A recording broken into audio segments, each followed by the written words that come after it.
¡Silencio! ¡Luces! Cámara, acción.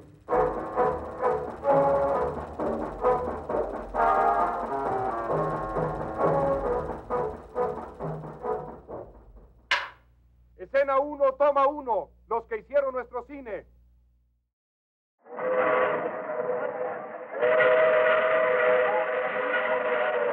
En 1970, un grupo encabezado por Paul Leduc en la dirección, Salvador López, Luis Barranco y Berta Navarro en la producción y Alexis Grivas en la fotografía, realizan una extraordinaria película, RIF, México Insurgente.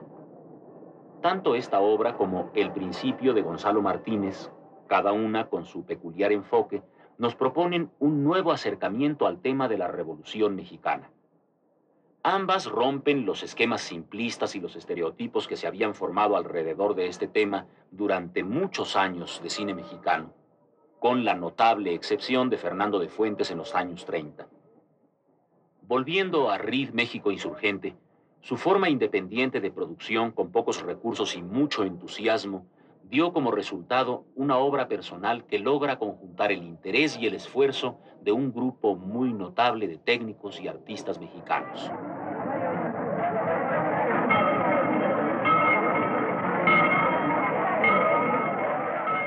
Realmente empiezo en el cine trabajando en RIF México Insurgente, ¿no? Ahí es donde me lanzo de lleno. Yo tenía varios años de hacer foto fija y todo eso, entonces por X número de contactos me volví asistente de Alexis Grivas en la película. En fin, después me tocó terminarla, en fin, todas esas cosas que tuvieron que ver con RIF. Y pues, sí, como que RIF fue una experiencia así absoluta, ¿no? Es una película de la cual hasta ahorita la vuelvo a ver y no te puedo decir nada en contra. O sea, realmente es una película que me toca, ¿no? Éramos como 20 locos ahí corriendo unos detrás de otros, ¿no? 3 meses ganando nada, pero a nadie le importaba, ¿no? Y algunas veces aguantando al director, que es un personaje difícil, etcétera, pero nunca con problemas ni personales ni graves, ¿no? Siempre como pudiendo resolverlo todo. Sí, todos estábamos trabajando de todo, ¿no? Es decir, colaborábamos en lo que hacía falta. Si había que cargar un reflector de sol, pues lo cargábamos quien estaba cerca, ¿no? Todos estábamos con un gran espíritu de colaboración. Estuvimos platicando bastante, Paul y yo, antes de hacer la película. Pues sí, leí desde luego el libro y leí algunas otras cosas de Reed, pero pues tanto Paul como yo estábamos de acuerdo en que no nos interesaba tanto reflejar fielmente la personalidad del periodista norteamericano como reflejar esta preocupación de la que te hablaba, ¿no? De cómo participar dentro de una revolución. Y tampoco nos preocupaba, digamos, el acento, el tipo, ya de por sí estaba dado.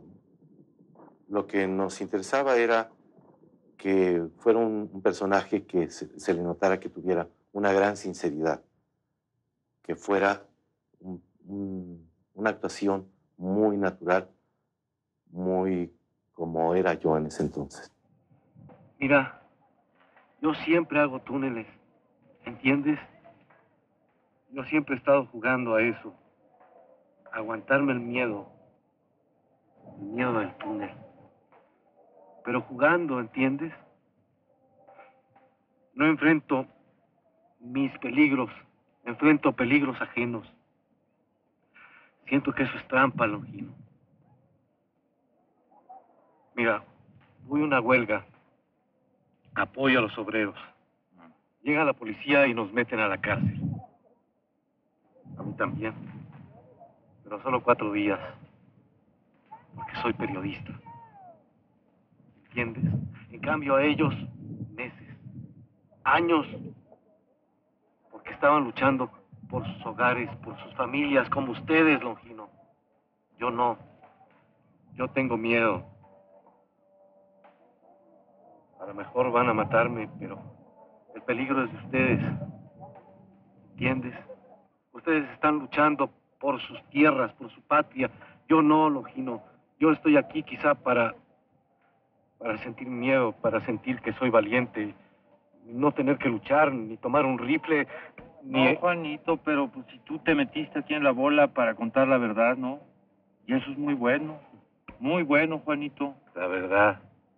La verdad. Paul lo tenía muy visualizado y muy plasmado como ambientes, más que como los personajes mismos. Yo me acuerdo que cuando yo hice El General Revolucionario, él, en cuanto a actuación, no era mucho lo que me decía. Él un poco era eso: mira, este es tu lugar, mira, y aquí tienes tus caballos, mira, estos son tuyos, tú los puedes mandar, y esa es tu familia. Y un poco me diciendo, ¿tú qué haces con esto? Era un poco, a ver, ¿qué haces? O sea, claro, igualmente él tenía su diseño escénico, pero era un poco, ¿cómo le vas a decir lo que tienes que decir? Y eso ya sé que tú ahorita les vas a decir, oye, ven acá y escríbeme un letrero, que el letrero famoso de la fotografía familiar, etc. Pero ¿cómo se lo vas a decir? Porque si tú aquí mandas, o sea, era un poco como ese era su reto.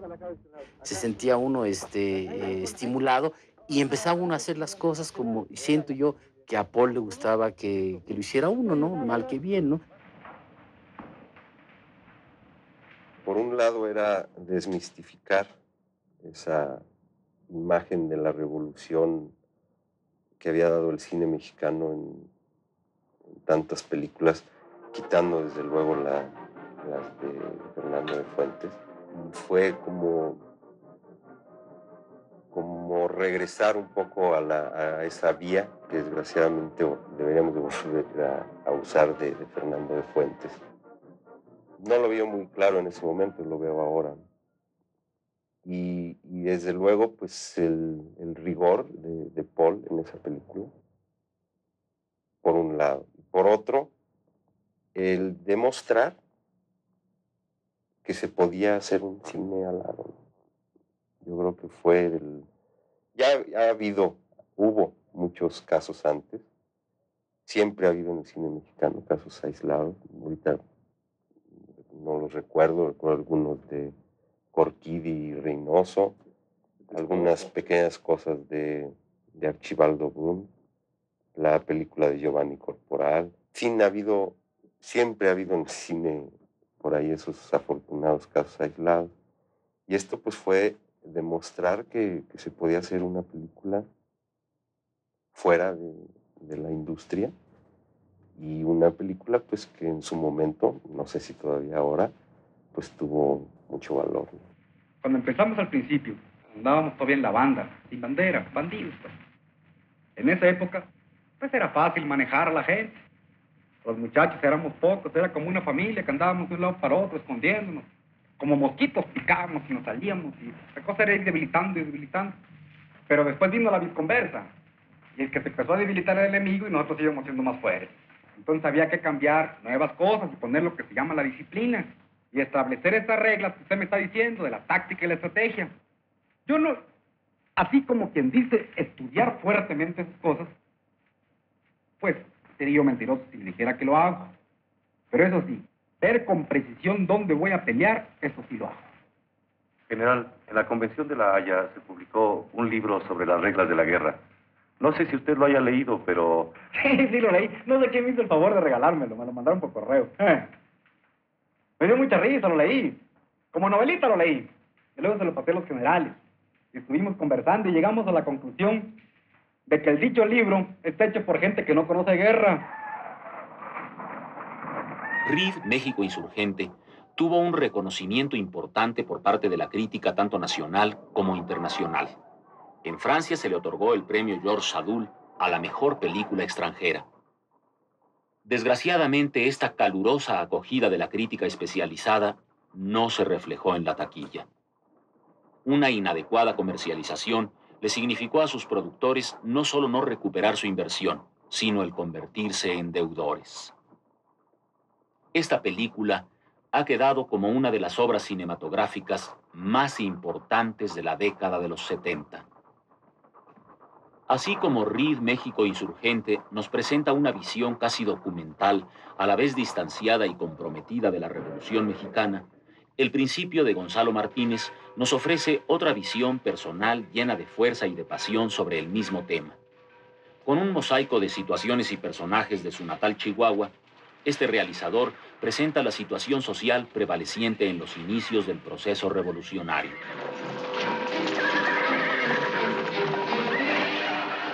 La producción estatal fue la única que se animó a entrarle al proyecto. Este guión lo tuvieron no menos de 10 productores en sus manos, entre ellos Antonio Aguilar, don Gregorio Wallerstein, que me felicitó, me dijo que era un extraordinario guión, que qué lástima que fuera más caro del promedio de películas que él producía. Él llegó con su historia, como llegaban otros directores a ofrecerle a los estudios. Se discutía en el seno del consejo, del comité ejecutivo, con Liceo Echeverría, con la asesoría de gentes tan valiosas como que era director o gerente de clase, don Ángel de la Fuente. Te emitían opiniones. Y Gonzalo llegó, acababa él de graduarse en Rusia, venía con grandes inquietudes. Nos llevó la historia, le gustó. Rodolfo Echeverría lo leyó, se entusiasmó y me dijo, va. Coincidió esto con las declaraciones que había hecho el presidente Echeverría en Chile, de aquello de que un cine que miente o que un cine que no dice la verdad, un cine que miente, no me acuerdo, algo parecido así, pero que era una gran apertura para nosotros y se echó a andar el proyecto.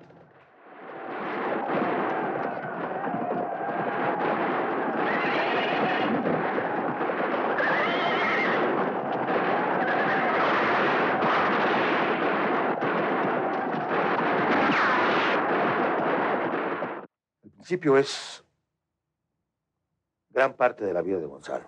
Es decir, todos los personajes los conoció Gonzalo, a excepción de los históricos, ¿no? Pero los personajes que formó, los que aparecen, las tías, el ranchero, que ¿te acuerdas? El güero, que estaba sensacional, su personaje que conoció, el que hacía Puebla, eso otro, todos los conoció de chicos. Es decir, el general Cardiel que conoció, lo conoció de chico, él jugaba entre esos niños.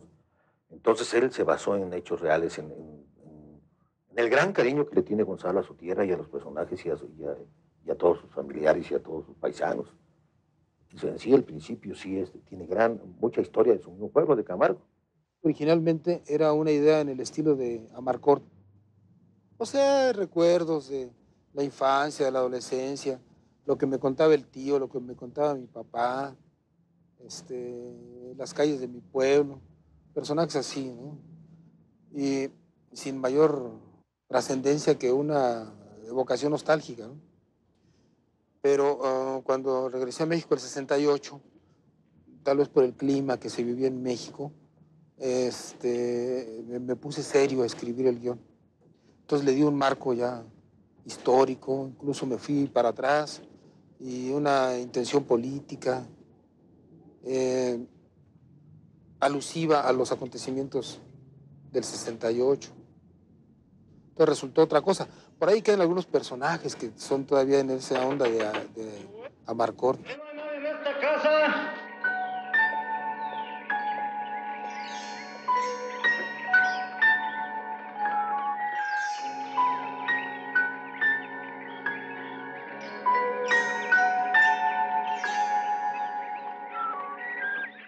Si ustedes me lo permiten, voy a echar una descansadita aquí. Sí, sí, claro. David es un poco ese tipo de personaje que lo mandan a Europa a estudiar y de repente se entera que en México se está dando una revolución. Decidí regresar a México y ver y vivir lo que está viviendo mi país, tía.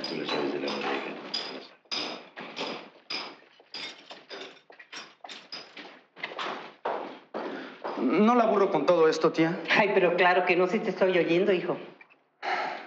Sentí la necesidad de regresar a mis orígenes, de saber quién era mi padre y quién soy yo.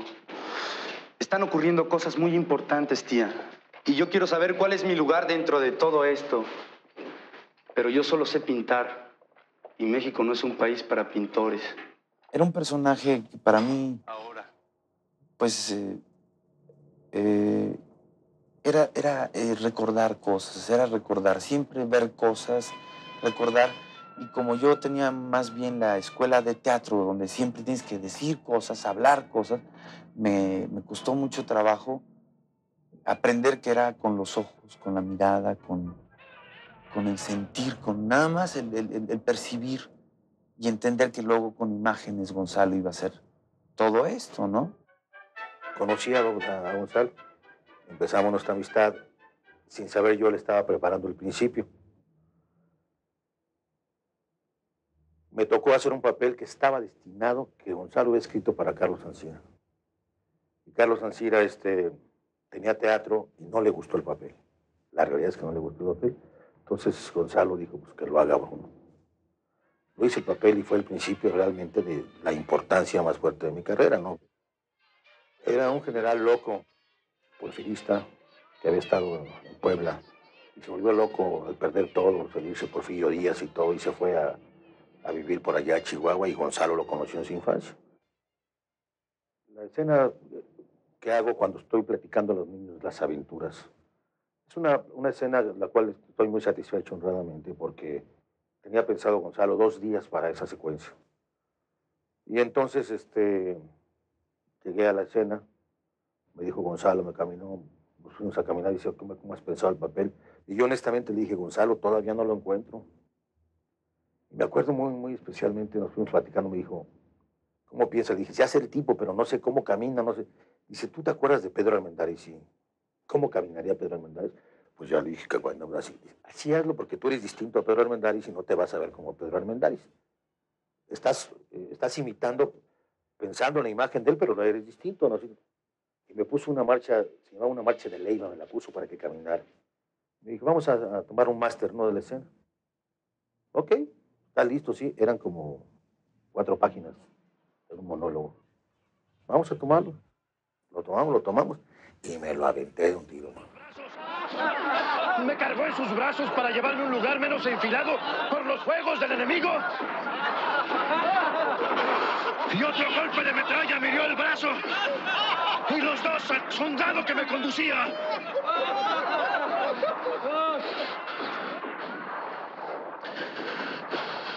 Era el momento en que entraban a la plaza las primeras columnas de refuerzo.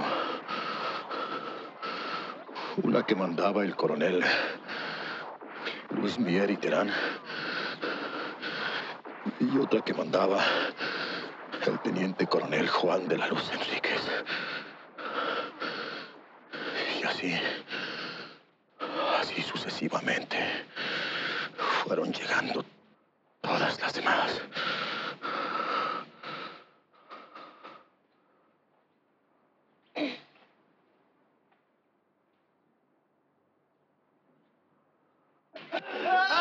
¡Viva el general Porfirio Díaz! Cuidé mucho escoger los elementos humanos que colaboraban conmigo en el principio, porque eso es muy importante, es parte de la dirección, definitivamente, ¿no? Orson Welles no sería buen director si no hubiera escogido para su primera película a Greg Toland como camarógrafo, ¿verdad? Entonces, creo que los elementos que llevé eran de lo mejor y me respondieron maravillosamente. Fue otra de las grandes películas que me ha tocado en suerte hacer, y sobre todo porque pues tiene uno la anuencia, la facilidad de que el director entiende y comprende los problemas que puede tener el fotógrafo. En este caso, Gonzalo se portó maravillosamente conmigo. En todo estábamos siempre de acuerdo, ¿sí? Ponía una escena, me pedía esto, aquello, y siempre me dejaba desarrollarla a mi gusto. Hasta que yo le decía, listo, entonces nunca me anduvo correteando. ¿Ves? Entonces las cosas salen mucho mejor que cuando tienes una acicate que te están arreando por todos lados, ¿no? Hubo algunas secuencias donde me pedía, oye, Chalío, yo quiero que dé una calidad como un Rembrandt, por ejemplo. Y entonces digo, pues vamos a intentarlo. Y pues no, siempre que vio a él, Roche estuvo muy a gusto. Tanto así que antes de terminar la película, me obsequió un libro autografiado, lógicamente, de Rembrandt. Fíjate qué detalle bonito de Gonzalo. Rosalío Solano me entendió muy bien y creo que logramos lo que queríamos. Entrar al cine fue un gran acierto de mi parte, me encantó haber entrado y entrar con los jóvenes que entraban a hacer ese cine me emocionó, créanmelo, verdaderamente, porque me sentí orgullosa de mi paisano, de nuestro cine, de nuestras cosas, muy bonito. Gonzalo no se equivocaba cuando dijo, me gusta esa pareja del Gallo de Oro y yo creo que se puede repetir, yo creo que se debe usar, se debe hacer de nuevo. Le gustaba a él mucho y tenía razón, una pareja, yo siento que es una pareja de fuerza, porque hay fuerza en el actuar, hay fuerza, porque sí es cierto que Narciso es un tipo de mi estatura físicamente, sí se para él y se ve más alto que yo, y sí realmente siendo él tan fuerte como es, sí se le puede creer que sea un hombre mucho más fuerte que yo. ¿Para qué me quieres si ya te gozaste toda mi juventud? Déjame darme el gusto de tener un hijo. Aunque no sea contigo. Siquiera para morir tranquila.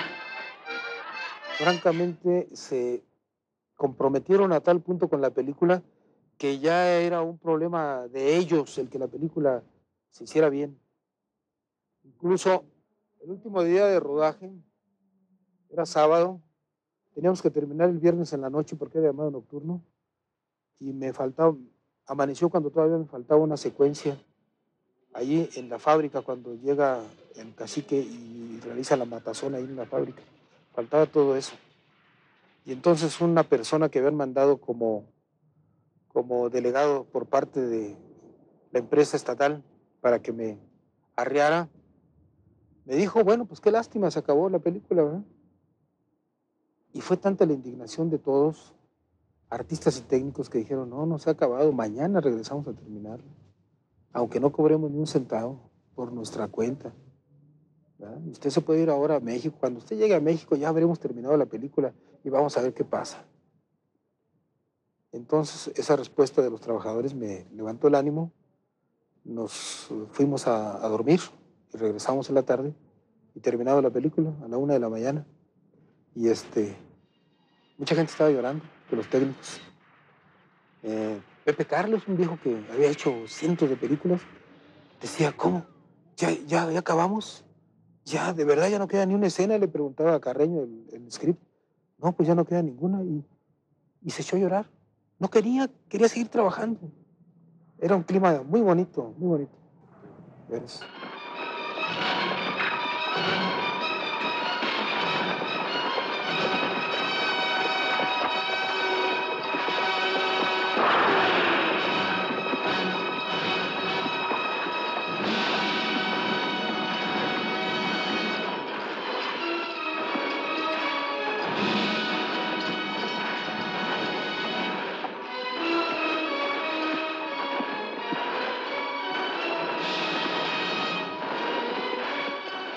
Y el personaje se cambia totalmente, te digo, su forma de vestir, de actuar, de ser, de movilizarse, y se incorpora a la revolución y dice, yo necesito pues entrarle a los golpes a mi país, a los trancazos, ¿verdad? Déjalo, es un amigo mío.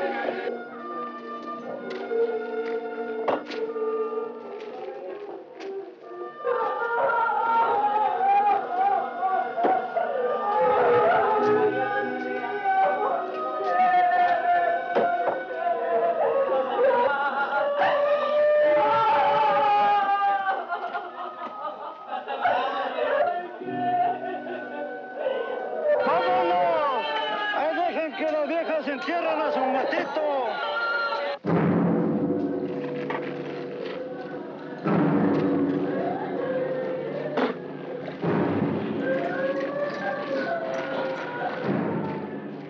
Es el arranque de un director, que es Gonzalo Martínez, ¿verdad? Que está enclavado en una generación de nuevos directores de esa época. Y la importancia de la película creo que pues fue el mantenerse en cartelera en el cine latino por lo menos 6 meses, mano, una cosa así. Entonces creo que eso es suficiente porque es durísimo en México que una película mexicana tenga ese aguante, porque sí soportó. Fue demostrar que el nuevo cine que se estaba pensando en ese momento podía, tenía fuerza, que los muchachos que llegaban jóvenes con estas nuevas ideas podía trascender, podía tener una importancia. Tuvimos todos una gran fe en él y el producto fue eso. El Principio, una obra que en su momento atrae la atención de un sector que había sido ya relegado prácticamente por el cine mexicano, la clase media. La clase media que ve por fin en esta película un nuevo ángulo de la Revolución Mexicana. Es decir, habíamos tenido una gran cantidad de películas anteriores, sin considerar obviamente las de Fuentes, que deformaban la Revolución Mexicana, que la tergiversaban, que la malinterpretaban. El Principio y RID México Insurgente vienen a retomarla, vienen a demostrar que el cine y los cineastas sí reconocen en la Revolución Mexicana un movimiento de carácter popular, un movimiento reivindicatorio. Estas dos películas, independientemente de la pasión que tienen volcada de sus cineastas, cada uno con sus respectivas modalidades, vienen a darnos una nueva óptica del cine mexicano hacia la Revolución. Y vienen a tomar un poco la tradición de Fernando de Fuentes, del compadre Mendoza, y vámonos con Pancho Villa. Para mí son también dos películas extraordinarias.